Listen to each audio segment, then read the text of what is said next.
Well, good morning, good evening, wherever you're watching this. Those who know me, my name is Jason. I'm one of the pastors here, and I'm going to do my best Dave impression right now. To all of our campuses out there, I want to say hello.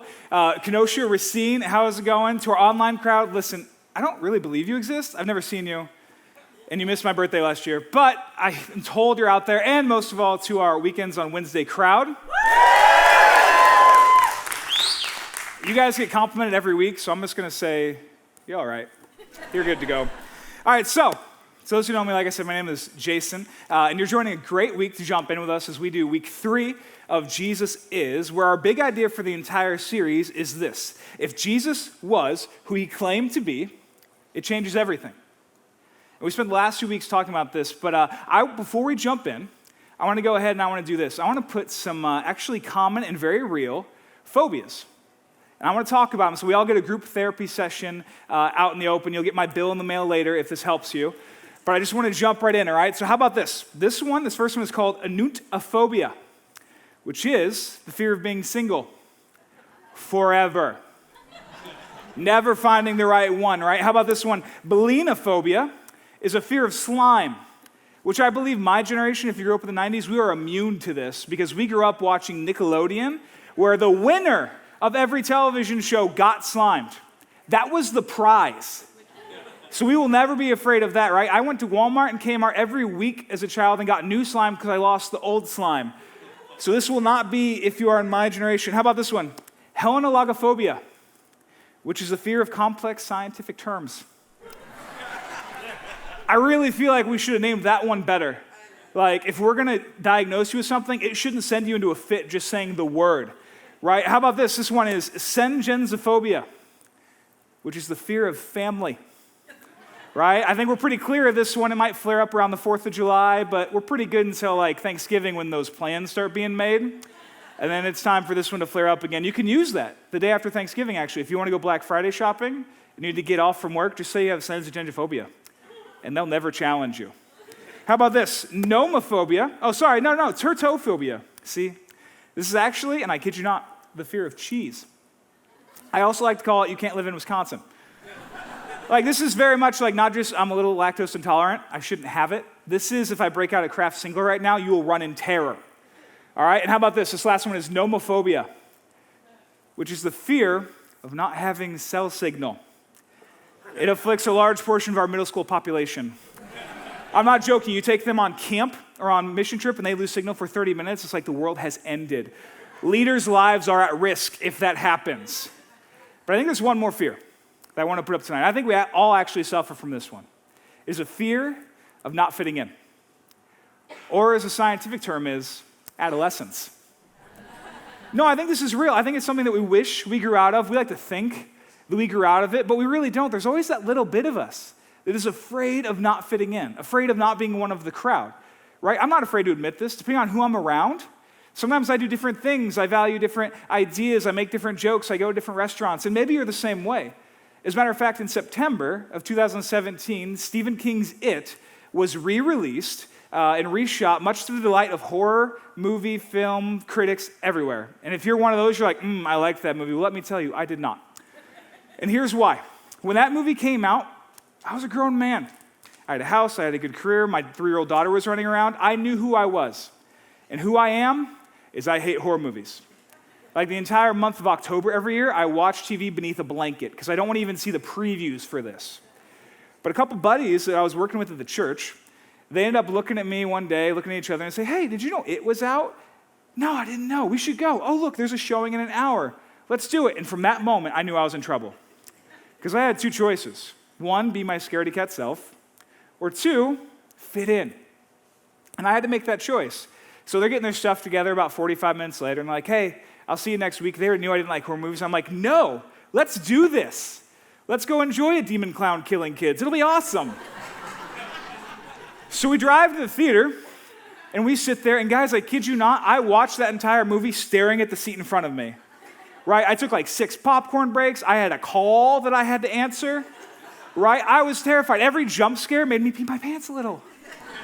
It was not my scene. As a matter of fact, if we're out in the lobby later and you do a poor impression of Pennywise's voice, I will run for the hills. But in that moment, I had a choice. to either compromise myself a little bit and fit in or go home. And I decided to give a little bit up of myself to go with that movie. And you know what makes it worse? I think we're going to go see it too in September. I'm going to make the same mistake, guys. You have to stop me. But really, I think we do this. I think we sit back and we battle conformity in today's society. I think we sit back and we fight not giving in to look like the people around us. As a matter of fact, I would put it this way. Every time we conform to others, we lose a little bit of who we were created to be. Even when we compromise a little bit. Now, if you fit this description, don't freak out. The need to be loved, the need to be accepted, the need to be one of the group, it is eternal. It is humankind. It will always happen. You're not going to lose yourself if you give in to Thai food instead of holding out for that cheeseburger you wanted. But I think I want to bring up this idea because I want us to see how easy it is to compromise. How simple would it have been for me to look at my two best friends and say, you know what? Not for me. I'll see you Sunday. That should have been easy. But instead what I did was subject myself to the worst hour and a half of my life. And we do the same thing. When we sit back and we give a little bit of ourselves, we change ourselves, and it's easy. And the whole reason I point that out is to say how easy it is. And that is why it is super unique and incredible that Jesus didn't do that once. In this series, we're looking at all the ways that Jesus was somebody and who he is and all the attributes of him. And today we're talking about the idea that Jesus is the truth. See, as easy as it is to give a little bit of ourselves each time, to give a little bit of ourselves to other people, Jesus didn't do that once. And he had some pretty insane situations happen throughout his life, right? He would teach to thousands and then talk to one. He would challenge the status quo of the people around him, challenge religious leaders, politicians, but then he'd sit down and say, to you I say this. He would tell people their entire religious heritage missed the point and anger them. But he wouldn't compromise. He was 100% truth. Now, what I want to do tonight is I want to spend time in two different spots, two different stories. Both of them happen in our book of John, which is in the New Testament, the back half of our Bible. And John was one of the followers of Jesus. He spent some of his life walking around, watching Jesus do all these things, learning who Jesus was.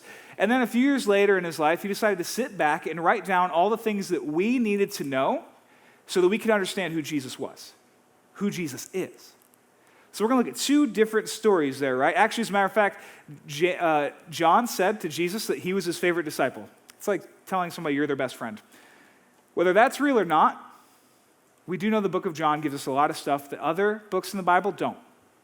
So we're going to look at two different stories from there, right? And we're going to pick it up really early. So Jesus was on his journey, on his ministry, doing all of the things for 3 years that he did. And he was in the region of Judea, which was the southern region of the world at that time. And he was heading up to Galilee, his home region, his home state, basically. And that's where we pick up our story. It actually says this. He had to go through Samaria. Simply. He had to go through Samaria. Now, there's some context here. To the original audience, this would have said something different than it does to us. To us, it's like, oh, okay, he had to go, cool. Sometimes I have to go through Chicago. What's next? Right? But to the people back then, it would have been almost like how husbands talk about shopping trips. It would have been like, oh, I had to go to Yankee Candle. Right? I had to smell apple crisp 7 different ways. Right? I had to go to IKEA, and I guess we're redoing the living room this weekend. But then we got to go to a steakhouse. Let me tell you about that steak, right?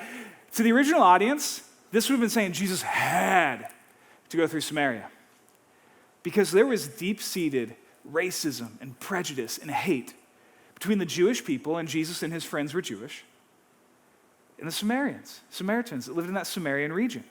There was deep-seated race and hatred that lasted for generations. So really, Jesus had to go through Samaria. It should have been the last place that he wanted to go. But something drove from there. If you look at this map, actually, you'll see that he was all the way down in the south, had to get to the north. And most of the Jewish population, faced with this choice, would add days to their travel to avoid Samaria. That is how deep-seated this anger was. That's how deep-seated this racism was. But Jesus was driven to head straight through. And they ended up getting to a town called Sychar, where Jesus went to the center of town and sat down at a fountain to get water. He sent his disciples out to refill on food. Now remember, Jesus is 100% truth. It would have been much easier for him to try to pull up his hood, shoot through that region, and not raise any attention. He had a bit of a following, a bit of a name at this point. It would have been much easier for him to just scoot on through and not see anybody. That would have been the compromise. But Jesus is 100% truth at all times, right? So Jesus and his posse, they arrive at noon, and they end up spreading out. Now, this fountain was a big deal because there was one fountain in the center of town where everybody came to get water. And that sounds really strange to us, because to us, getting water is as simple as going to the fountain, maybe going to Sam's. If you're fancy, maybe you got your Life water. Maybe you have Fiji water, which I'm parched right now, so here we go. This talk is brought to you by Fiji, and that tastes like every other bottled water I've ever had. That's probably not what they wanted me to say. But to us, water is simple. It's easy, right? But to them, it was a big deal. So people planned their entire days around going to this fountain to get water. It was what they did. So most, in that generation, that time, women went to get water twice a day usually, when it was coolest. So early in the morning and later at night. So Jesus is sitting at this fountain at noon, hottest time. And out comes a woman. This is strange, it's unusual, and it's probably startling for her to even see somebody sitting at the fountain. But she sits down, and they begin to have a conversation. Jesus leans over and asks for a drink of water. And the story picks up here. It says, the woman was surprised, for Jews refused to have anything to do with Samaritans. There's our racism. She said to Jesus, you are a Jew, and I am a Samaritan woman. Why are you asking me for a drink? Jesus replied, if you only knew the gift God has for you, and who you're speaking to, you would ask me, and I would give you living water. Now, we know, if you've been with us for a little bit, if you've spent time in the Bible, if you've tracked with us, you know that Jesus often talked in metaphors and stories, and they were confusing then just like they're confusing now. And I'm pretty sure at this point, the woman's going, here's your water, crazy. I'm going to go back home and never come out again. But something unique is happening here. See, Jesus captures her attention. He's speaking in metaphor, but saying that there's something greater than the life that you're living. There's something more important than just day-to-day tasks. There's something greater at stake in your life than just getting water and going back home, getting water and going back home. And today we're talking about the fact that what Jesus was offering was God's truth. And it is 100% something that is incredible that we should build our lives on, right? But back to the story. See, Jesus replied to the woman. He said, anyone who drinks this water will soon become thirsty again. But those who drink the water I give will never be thirsty again. It becomes a fresh, bubbling spring within them, giving them eternal life. Please, sir, the woman said, give me this water, then I'll never be thirsty again. See, there's something to this promise that immediately makes this woman lean forward and say, what is that? Tell me more. This idea that there's something greater than day-to-day life, just menial task after menial task, it was attractive even back then, in the same way that it's attractive now. The truth that God could have something that's bigger than us is something that is amazing that Jesus was here to tell us. But also the fact that it's God's truth means that there is no compromising. There is no easy steps. So while it would have been super easy for Jesus to leave this conversation at that point, to say, okay, you good? I'm good. I'm going to hit the road. And she would feel really glad that she had a cool conversation and felt really grateful about the things that were going on. God's truth doesn't just leave us where we are. So Jesus leans forward and he says, hey, why don't you go and get your husband? I don't have a husband, the woman replied. And Jesus said, you're right. You don't have a husband, for you've had 5 husbands. And you're even married to the man you're living with right now. You certainly spoke the truth. Well, that's uncomfortable. Why couldn't Jesus just leave well enough alone? Why couldn't it have been amazing that he shared this moment and got to go? See, God's truth doesn't leave us where we are. And if Jesus is the truth, then he can't leave us where we are either. He couldn't just leave this woman with a great moment and then go on. He had to remind her there's a reason that her life wasn't going the way she wanted it to. He had to bring up the fact that there's something else in her life that needs to be taken care of, something else that needs to be fixed. At this point, I'm sure the woman wanted to go back to the metaphors immediately. Leave my exes out of this, man. You don't know the story. But Jesus settles in, and he won't leave us there. But the picture is really clear now. The reason this woman was going to the well in the hottest part of the day was to avoid the eyes of the rest of the town. See, they were hidden up because it was hot. They were going about their business. She wanted to go when it was least crowded so that she could be alone. See, she was ashamed. She was broken of that past that Jesus brought up. She wished it was different. And here's a stranger bringing it up all over again, which has to be terrible. She had been pushed to the edges of society, made to feel like she was never going to be valued again. She felt like she was so broken that she wasn't worth anything to anybody. And Jesus actually reminded her of that. See, God's truth can be hard. See, here's what Jesus did. He offered something incredible that is worth asking more about, that is worth finding out more about. But then he reminded her of all the things that had gone wrong so far. And if you've encountered that version of God, that version of Jesus, where you're reminded of the things that have gone wrong, it fits, it works. See, if we were sitting around right now, that fountain with Jesus, he might tell us something that is completely different, right? He might say, hey, your short temper keeps everyone on edge around you, and they're starting to hold a grudge. He might lean in. He might say, your drinking's gotten out of control. It's hurting more than just you. He might say you're going deeper into debt to feel better about yourself, but it will never be enough. He might say your legalistic spirit, the way you look down on people, the way you judge people, it's losing you friends. Or he might say your judgment and your harsh tones, they keep your kids away. See, God's truth cannot leave us where we are because there's something greater to be had by listening to it. The truth can be brutal. But the good news is, Jesus doesn't just leave us there.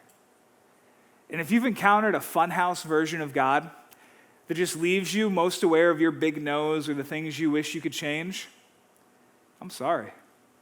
Because that's not the whole story. So I almost lied to you a little bit by saying that we were going to talk about Jesus is the truth, because there's so much more going on. There's so much more here, because God won't break us down and leave us that way. He gives us something more. So this woman who came out in the middle of the day like she had done probably hundreds of times before that, to hide her sin, to hide her shame, to hide her mistakes. She comes out and Jesus basically says, I know about all those things. And when she is feeling broken and about this small because of the things she's done wrong, Jesus leans in and says 4 more words that change the game. He says, I am the Messiah. Now to us, we're like, that's a cool name tag, bro. But to this woman, I am the Messiah had this whole other idea.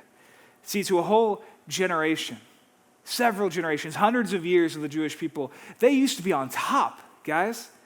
In the beginning part of the Old Testament, they were on top. They had their land. They were rulers. They had a people group.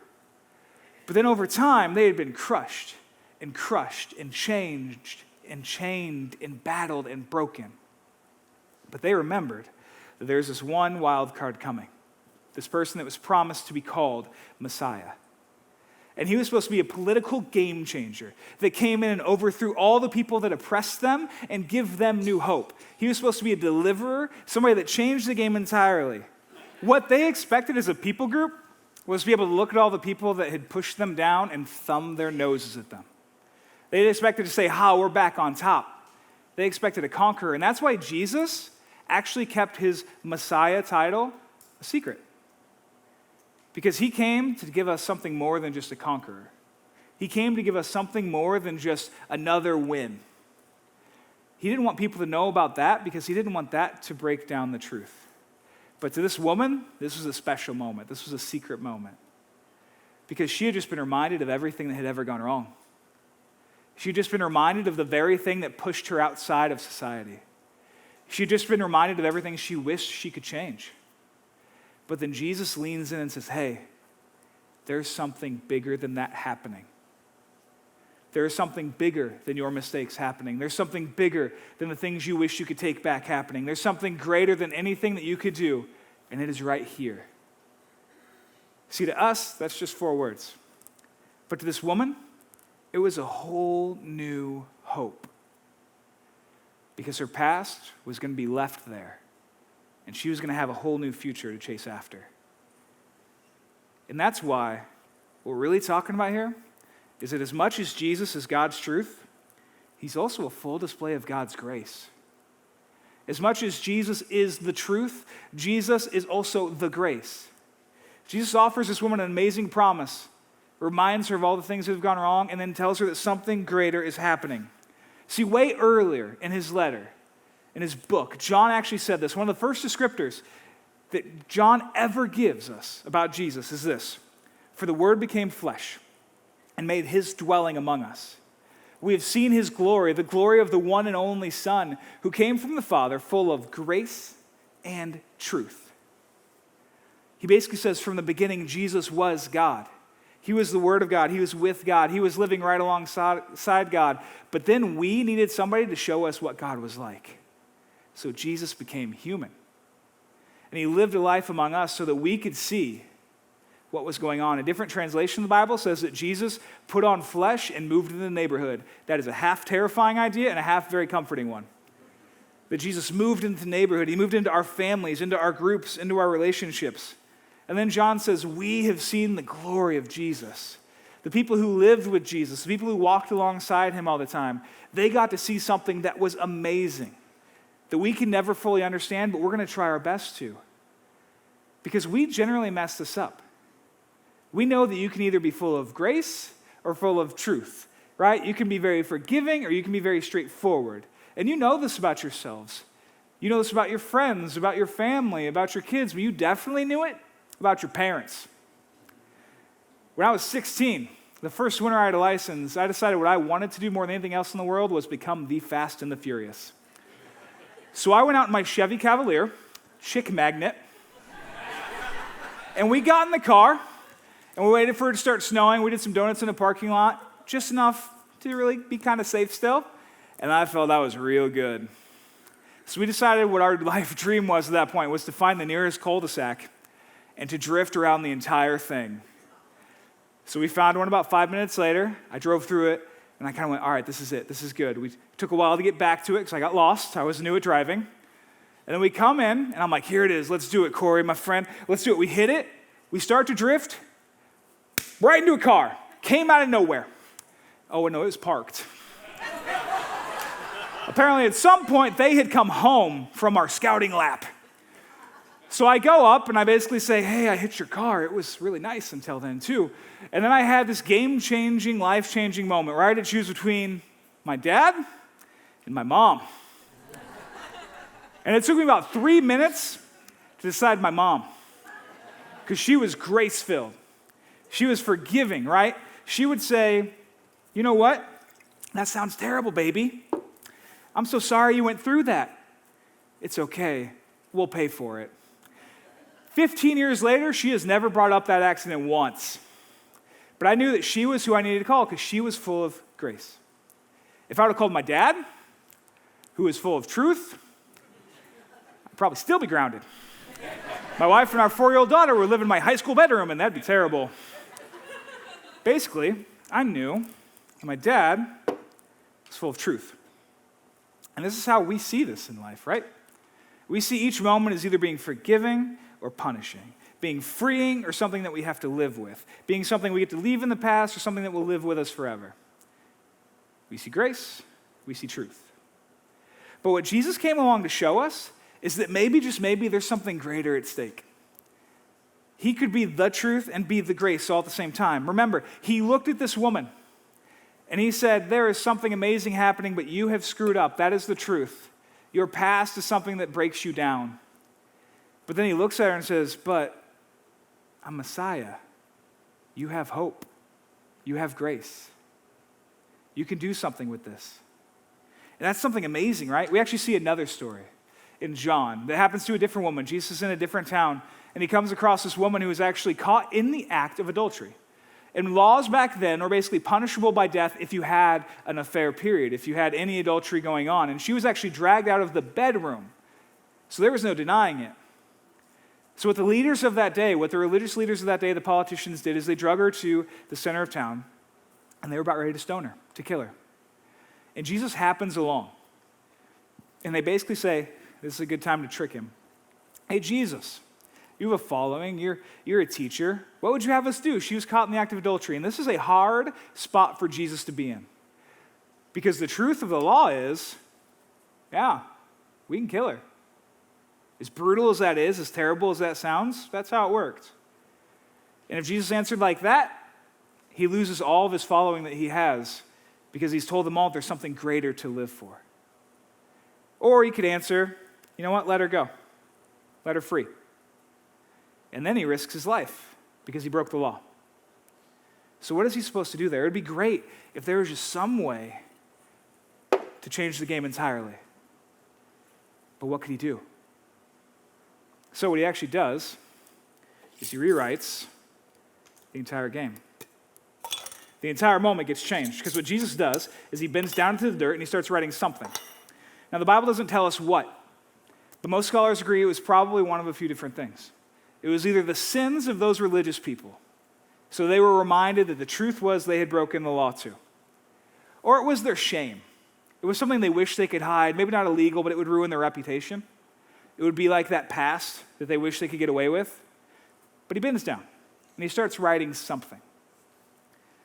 And then he stands up and he says, you know what? Let he who is without sin cast the first stone.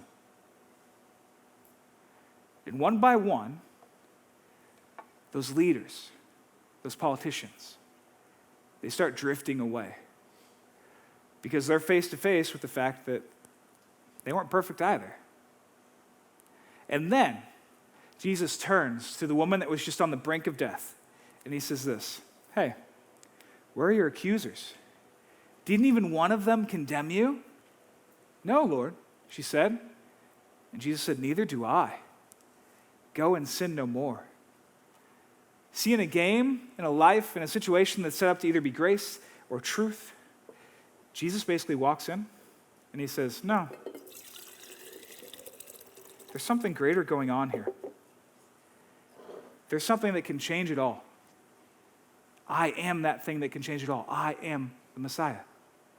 You can have grace, you can have truth, or you can have it all. See, if there's one thing that I think Jesus is screaming at us through these stories, that the Bible is trying to get our attention with, is that yes, Jesus is God's truth. Sometimes we mess up. Sometimes we jack up our lives. Sometimes we wish we could change it. But Jesus is also God's grace. And there's something always waiting around that is larger than anything we can do. If there's something that I think the Bible is yelling at us, it is this. See, Jesus called sin, sin. And that's a word we don't use a ton. But basically it means this, that Jesus called the mistakes in our lives, the times that we've broken God's heart, the times that we've broken other people's lives, the times we've hurt ourselves, the shame, the regret, the things we wish we could leave behind. Jesus called that sin. And then having earned none of it, he paid for all of it. Having held all the truth that should have been our demise, he met it with all the grace that is God's forgiving. And having earned none of it, he paid for all of it. He declared that I don't condemn you. You're not going to be ruined by your mistakes of the past. You're not going to be broken because of the things you've done before. You are set free. You are not done. And then he says to all of us, go and sin no more. I want you to leave your life of sin.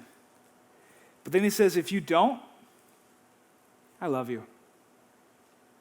And if you can't, I love you. And if you try and you fail, I love you. And if you don't feel like you're worth it, I love you. And if you feel like somebody has broken you so much before that you can't possibly get up and try this again, I love you. See, Jesus being grace and truth, the game changing, it all points to one thing, that Jesus, God, cannot love us any more or less than he does right now. He is screaming through thousands of years of history, I love you. Grace and truth intersect at the heart of Jesus, which is why the key verse to this entire series is John 14:6. It said, Jesus said, I am the way, the truth, and the life. No one can come to the Father except through me. And that's why we sit back and we understand that grace and truth, they're not a choice because Jesus already answered it. And that's why we say if you encounter Jesus, if you encounter the power that he has for us, if you encounter this grace and truth meeting, we invite you to try some of his teachings. Hand over your life. Trust him with a little bit more of it. Because at the end, you'll find out what we believe around here, is that following Jesus will make your life better, and he'll make you better at life. Even if you're not all the way there, if you try one thing, two things, three things, we believe that grace and truth change the game. Would you guys pray with me? Lord, being grace and truth, sending Jesus to be that to us, basically changed the game entirely. It gave us a bridge to you that we could never have built on our own. So right now, Lord, I pray that we would have the ability, the bravery, the trust to give you a bit more of our lives. Whether that's step 2 or step 2,000, Lord. Because you look at us and you say the truth is we've messed up. But the grace is, I still love you. Lord, help us to hand over more of ourselves so we can see you do amazing things that we could never do on our own. Help us put our past behind us and run fully towards the grace that you've promised us. We pray these things in Jesus' name. Amen.